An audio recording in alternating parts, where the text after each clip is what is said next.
Hey everybody, welcome again to another episode of Fish Keeping Jamaica. Welcome to my channel. Okay, this video is the start of something to come.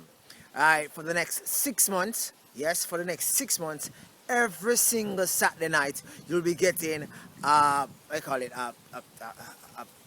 dish, food preparation by Raleigh, having to do with some form of fish. So therefore, all food prepared on Saturday night will have some aspect of fish in it.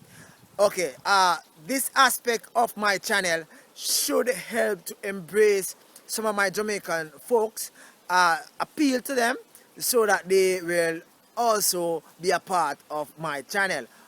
In addition, they will get to know other persons who are a part of my channel. Okay, Fish Keeping Jamaica is going local for the next 6 months.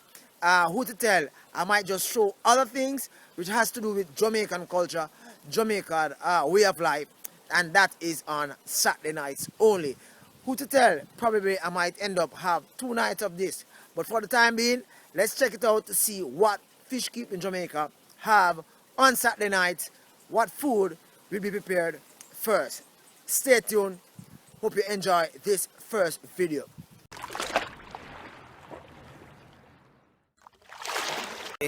Welcome to another episode of Fish Keeping Jamaica. Welcome to my channel. Okay, so today I'm going to be buying some ingredients for my next menu. I am going to be trying to do fried fish and bammy with a little festival, Jamaican style. So stay tuned. As I handpick the ingredients, everything I need for this. Okay, go.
Snapper from Rain Forest Seafood, and I'm gonna actually cook one of them so as to show you how I prepare